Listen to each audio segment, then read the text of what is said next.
তো জয় শ্ৰীৰাম মোৰ মৰমৰ ৰাম ভক্তসকল। তো আশা কৰোঁ আপোনালোকৰ ভালেই আছে প্ৰভু ৰামচন্দ্ৰৰ কৃপাত। তো ময়ো ভালেই আছোঁ। তো মই আজি আপোনালোকক এটা ইণ্টাৰেষ্টিং ভিডিঅ' দেখাম। তো আপোনালোকেতো জানে প্ৰত্যেক ঘৰতে অসমৰে নহয় ভাৰতৰ প্ৰত্যেক ঘৰতে ঘৰ সাৰিবৰ কাৰণে ঝাৰু এডাল হ'লেও প্ৰত্যেক ঘৰতে আছে। কিন্তু সেই ঝাৰু কেনেকৈ উৎপাদন কৰা হয় আৰু কি পদ্ধতিৰে কৰা হয় আৰু কেইমাহ লাগে এডাল ঝাৰু হ'বৰ কাৰণে। তো আজি এই ভিডিঅ'টোৰ জৰিয়তে দেখাম। তো আপোনালোকে ভিডিঅ'টো স্কিপ নকৰিব, তেতিয়াহে বুজি পাব। তো বলকচোন আজি ভিডিঅ'টো ইয়াৰ পৰা আৰম্ভ কৰোঁ। তো মই বৰ্তমান আছোঁ ভিন্দুহঁতৰ পথাৰত। তো ভিন্দুৱে এইফালে ঝাৰু টানি আছে। মই ভিন্দুৰ পৰা কিছুমান কথা জানিব বিচাৰিম। তো কেনেকৈ উৎপন্ন হয় নে আৰু ক'ৰবাত ঝাৰু খেতি কৰা হয় নে অনলি ৱেষ্ট কাৰ্বিঙতে হয় নেকি? অঁ, তো আপোনালোকৰ ঝাৰু খেতি কৰি কেনেকুৱা লাভৱান হৈছে আৰু নৱপ্ৰজন্মৰ আপুনি ঝাৰু খেতি কৰিব দিবনে নে কৰিব লাগে নে নালাগে, এইটো বিষয়ে আপুনি কি ক'ব? ঝাৰু খেতি কৰিব লাগে। অঁ, খেতি কৰিব লাগে, আমাক বহুত সহায় কৰে ঝাৰু। অঁ। তো আপোনাক কথা এটা সোধোঁ। তো মই যদি বাইচান্স মই যেনিবা 2 বিঘা খেতি কৰিলোঁ ঝাৰু খেতি, তাৰ পৰা বছৰেকত কিমান লাভ পাম আৰু কিমান টকা খৰচ কৰি আৰু কিমান টকা লাভ পাম, সেইটো অকণ বুজাই দিব নেকি? বিঘা পৰা 3,000 মান খৰচ কৰিলে লাভটো 30,000 60,000 তেনেকৈ লাভ হয় আৰু। অঁ। আৰু এতিয়া বৰ্তমান কাৰ্বি আংলঙৰ বৰ্তমান মই কাৰ্বি আংলঙৰ কথাই কৈছোঁ। কাৰ্বি আংলঙৰ বৰ্তমান বহুত ল'ৰা পঢ়িছে। তো চাকৰি বাকৰি নাই। মই যেনে উদাহৰণস্বৰূপে মই এতিয়া ঝাৰু খেতি কৰিলে লাভ হ'ব নে লোকচান হ'ব? লাভ হ'ব ন? তো তেতিয়াহ'লে ঝাৰু খেতি কৰিব লাগিব ময়ো। গাইজ মই এতিয়া ঝাৰু টানিম। তো বলকচোন মোৰ পিছে আহি থাকক। কেমেৰামেন আমাৰ ভিন্দু,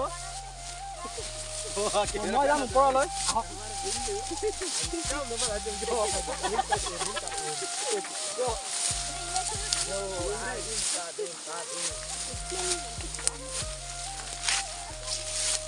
তো প্ৰথমতে ঝাৰু গছকেইডাল এনেকৈ বগাই ল'ব লাগিব।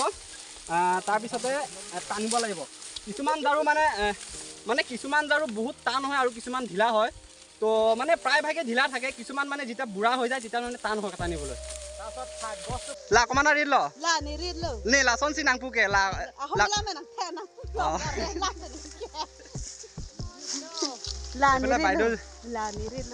বাইদেউ কিবা ক'ব নেকি?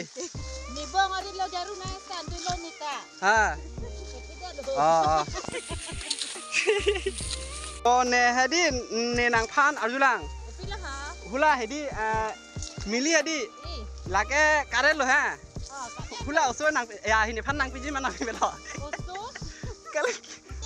ৰূপজুলি নেফান নাংপিজি মান নাংপি পেল হা ৰূপজুলি এবাৰ নাংপিজি মান নাংপি পেল নেফানকে নাংপি বেগ জিমা তো চাকৰি আনতে। তো কৈছে যে দুজনী ছোৱালী আছে সিহঁতৰ ঘৰত।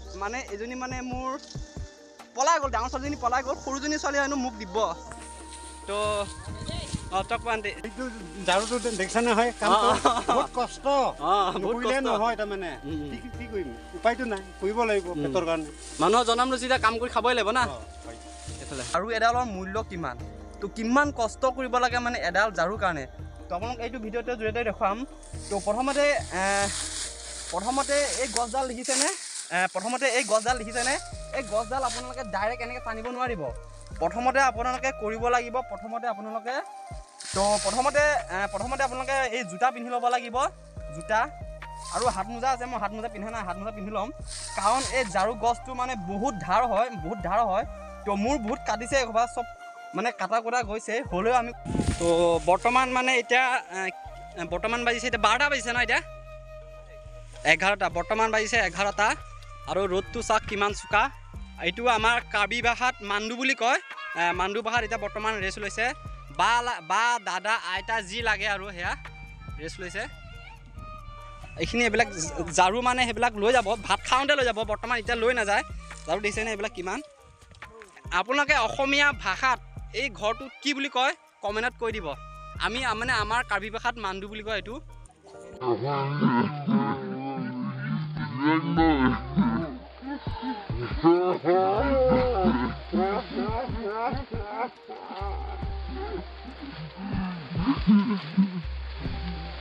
আৰু এটা কথা মই ক'বলৈ পাহৰি থাকিলোঁ, এইবিলাক যে ঝাৰু আছে, ঝাৰু মানে 1 নম্বৰ 2 নম্বৰ 3 নম্বৰ ঝাৰু থাকে।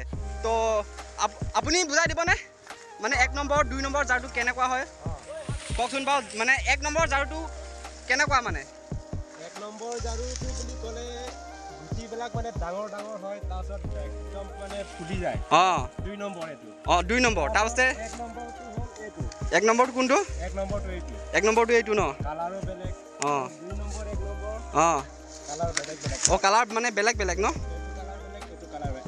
এইটো দাম কম, এইটো দাম বেছি। এইটো কিমান মান পৰিব? এইটো 1 নম্বৰটো আপোনাৰ 70-60 পৰি যাব। 70-60। তাৰপিছত আৰু 2 নম্বৰটো 30-40 তেনেকুৱা। আৰু 3 নম্বৰটো? 3 নম্বৰটো নাই। 3 নম্বৰটো বৰ্তমান নাই মানে 3 নম্বৰ ঝাৰুটো আছে বৰ্তমান নাই আৰু মানে ন? মই মানে আহি এটা মুখৰ পৰা শুনিছোঁ যে মানে 3 নম্বৰ ঝাৰুটো বোলে টানাত দেৰি হ'লে বোলে মানে 3 নম্বৰ হৈ যায়গৈ। তেনেকুৱা। হা মানে কি মাহত টানিলে 3 নম্বৰটো ওলায় মানে এইটো? ফেব্ৰুৱাৰী মাৰ্চ মাহতো টানি দিব লাগে সেইকাৰণে। মানে ফেব্ৰুৱাৰী মাৰ্চ মাহত টানি দিব লাগে ন? যে মোৰ কি লাগিব ভিনদেউ, কি লাগিব মোৰ এইটো মানে কি বুলি মাতিব লাগিব এইফালে? ফিলিপিন মানে অসমীয়াত কি বুলি মাতিব লাগিব? খোলখালি বুলি মাতিব লাগিব। তো মোৰ সেইফালে খোলখালি এইফালে নহয় এইফালে খোলখালি নে সেইফালে খোলখালি? এইফালে খোলখালি। মুখখন দেখা পোৱা নাই বৰ্তমান। এইফালে মোৰ খোলখালিয়ে ঝাৰু টানি আছে। তো আছামিজ ঠেকছে ল লাপু লাংখা ল কাদম পুনৰ লাপুকে এইটো মোৰ মানে মোৰ ভাগিন হয়, ঝাৰু টানি আছে। আৰু এইফালে কি বুলি মাতিব লাগিব? নিমা নে বা আৰু ন? চাওক এইফালে টানি আছে। সি কমালা আছামিজ থাকে দে আছামিজ জানেনে? মানে ভাত খাবৰ সময় হৈ গৈছে, প্ৰায় 1 বাজিছে। তো এতিয়া মানে ভাত খাবলৈ যাওঁতে মানে বা দাদা বাইদেউ যি লাগে আৰু মানে ঝাৰু এপোলা লৈ যাব। এতিয়া বৰ্তমান বাহঁতে মানে নিজে মানে যিমানখিনি নিব পাৰে এইখিনি মানে বান্ধি লৈছে বৰ্তমান। মানে বাইদেউহঁতৰ ভাগৰ লাগিছে ঝাৰু টানাৰ, সেইকাৰণে অকণ ভাগৰ লাগিছে। এইফালে ঝাৰু ওপৰতে থৈ দিছে। তো এই কেইজনমান এইফালে আছে, মোবাইল চাই আছে। বৰ্তমান আমাৰ মানে এটা স্পেচিয়েল বস্তু কি আছে, লাংপংটো বনাল। লাংপং এইটো আমাৰ মানে গিলাচ নাই, এইটো দি পানী খোৱা যায়। এইটো মানে আমাৰ পাহাৰত মানে স্পেচিয়েল লাংপং বুলি কয়। এইটো পানী আনে।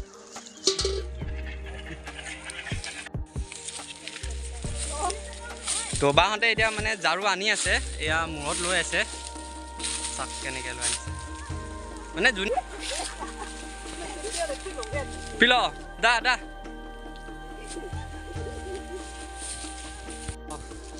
তো বহুত ভাগৰ লাগিছে। মই কিন্তু ঝাৰু কম লৈছোঁ, বাহঁতে বহুত বেছিকৈ আনিছে। মানে বা মানে অসমীয়া ক'ব পাৰে অকণমান ক'ব পাৰে ন? তো কেনেকুৱা মানে অনুভৱ, ভাগৰ কেনেকুৱা মানে? লাগক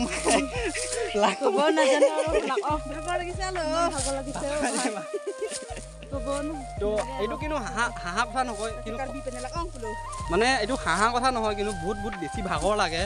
মানে কি মানে এডাল ঝাৰু মূল্য আমিহে বুজি পাওঁ। মানে আপোনালোকেতো বুজি পাবও পাৰে নাপাবও পাৰে। আমি মানে ঝাৰু মূল্যটো বুজি পাওঁ, কিমান কষ্টকৰ হয়। তো এডাল ঝাৰু ৰখি গ'লে 10 টকা ৰখি যোৱাৰ নিচিনা হয়। তাৰমানে বহুত বেছি কষ্ট হয়। যেনেকৈ আমাৰ অসমত মানে প্ৰত্যেকখন জিলাতে মানে যেনেকৈ প্ৰত্যেকখন জিলাতে বেলেগ খেতি হয়। যেনে মৰিগাঁৱত ধান খেতি হয়, মানে আকৌ জাগিৰোডত যেনেকৈ হয় আলু খেতি হয়, ঘেঁহু খেতি হয়। মানে অসমত বিভিন্ন ঠাইত খেতি কৰা হয়, তেনেকৈ মানে স্বাৱলম্বী হ'ব পাৰে। আমাৰ ৱেষ্ট কাৰ্বি আংলঙত মানে প্ৰধান